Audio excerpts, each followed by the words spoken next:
Most of the time when we hear the word lust, most of us think of it just being of a sexual weapon of the devil, a desire to cause us to constantly walk in defeat. How about if I told you that the aim of the devil is not just to cause you to enter into a sexual perversion, but the aim of the devil is actually to cause you to be in despair. In this very video, I'm going to be talking about the truth behind lust. Now, the first thing I want you to know is lust is not neutral, it's an agenda. What I mean by that is lust is designed to make you focus on yourself rather than focusing on God. The aim of lust is not just to cause you to enter into something sexual, but to satisfy your fleshly desires. That is more than just wanting to do something that has to do with sex. Like sometimes the Bible says the lust of the eye. And the lust of the eye is not just about seeing things that are nice to you, seeing things that you want to possess, bringing about in you a spirit of covetousness, jealousy, envy. All this stem from lust. And the truth is that the devil actually knows that lust is temporal. He knows that you can be set free. He knows that with a snap of God's finger, the desire to do whatever he wants you to do will completely go away. So he causes you to constantly be in a cycle that gradually reduces your yearning and your longing for God. So lust is not natural. It is an agenda.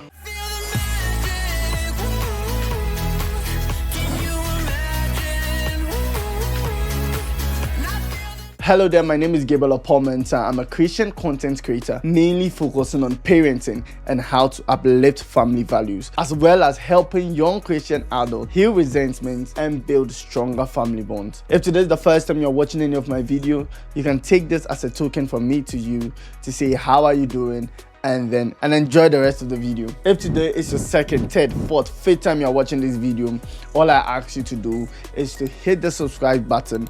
Don't forget to hit the notification bell. And if you want to be a super fan, give me a like and a thumbs up. But if you want to be a premium fan, all you have to do is to comment in the comment section something you have learned from the video or something you think should be added to the video, and we will do our possible best to make sure that we respond to this video. And if you do this, all I promise you is to keep on studying and bringing you the best tricks, informations and knowledge about how to turn your family into a godly family. Let's move straight into today's video. So today's video is one of the very personal videos for me because I had to literally sit down and years of studying on the reason why a lot of men struggle with lust. I have found myself so many times having lustful thoughts, lustful desires, and even sometimes more scary, even moving into the action of fornication. So in this very video, I'm hoping that by the end of the video, you'll be able to see why the devil does this, the truth behind the purpose of lust, and how you'll be able to diagnose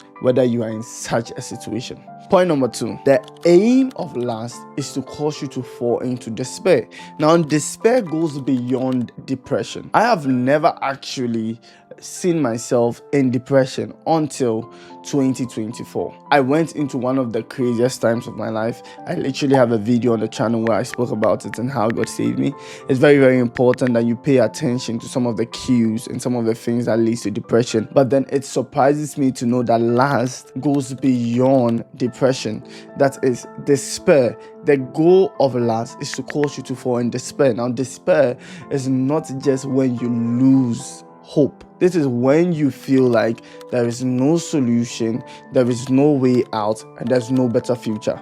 Now, the combination of this are the reasons why some people want to end their life. Sometimes you sit down and you think about it. What on earth will cause somebody to want to jump on a railway and make a train pass over him? I'm sorry for giving you that kind of mental picture, but that is the intensity of how despair could leave somebody to completely end their life. Now, in the state of despair is the only time you feel like God cannot save you.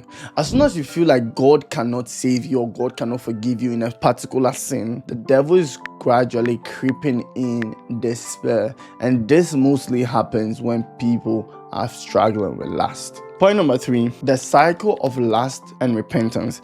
As I said earlier, the devil knows that we can repent with just a snap of God's finger. He knows that you can completely get rid of the lustful thoughts and lustful desires in your heart. So the devil aims to keep you in a cycle where he takes you temptation, it takes you through doing the action, it takes you from feeling the shame, then he takes you to repent, and then he keeps you in the cycle.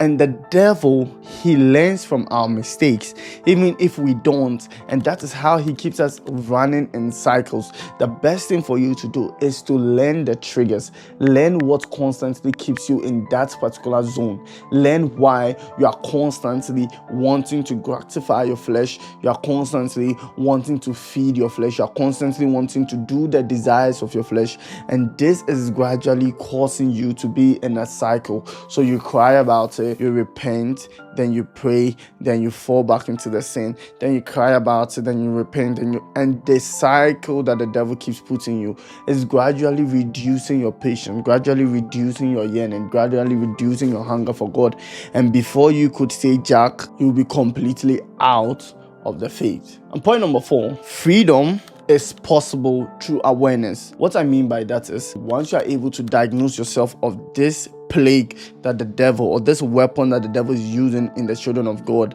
once you are able to be aware of it, you are actually 4 steps away from getting completely saved. Trust me. Recognizing the intent and then the motive behind the reason why lust happens helps you to be able to completely fight it from the root, from the source, from the specific position that the devil's also throwing his arrows from. Now, what are some of the fastest ways you can get rid of lust? Number 1, accountability. You always have to be accountable. You always have to be open. One of the best profound lessons of my life came from when I went to have a meeting with a pastor when I fell into a very dangerous sin called fornication.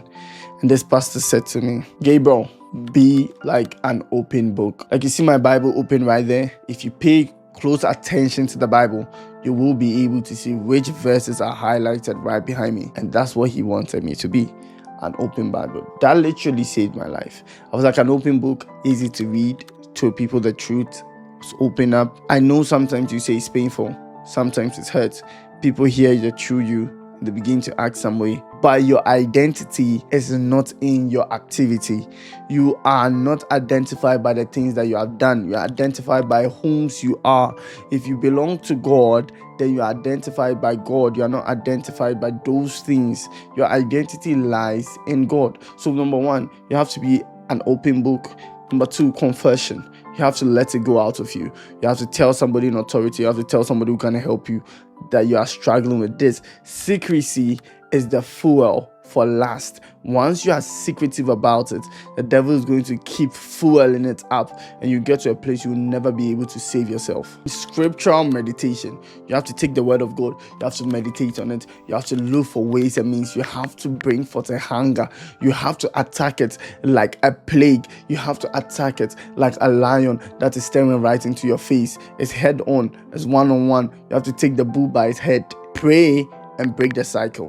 What you have to do is to constantly pray and break the cycle. You notice there's a temptation. Replace the old habits with new habits. You have to be constantly aware of this particular devil or this particular demon, because once it affects your life, your whole life is about to go into shambles. This weapon is not a secret weapon of the devil. He has made it open to you. He has made you know that this is what I'm doing in your life. Now, if you've watched this video and you're struggling with lust, all I want you to do right now is to say this simple prayer with me. Say, Father, mighty God, I break this addiction and I cast out this devil out of my life in the name of Jesus. Amen. You are set free right now, and all I want you to do is to continue to watch my video. I'm going to release a complete series where I speak about lust, how to actually come against it, and then also how to have the conversation of sex with your children. If you are very interested in that, hit the like button, hit the subscribe button, share this video to somebody who is struggling but doesn't even know, and I'll see you in my next video. On that note, my name continues to be Gabriel Oppong-Mensah, and it's bye for now.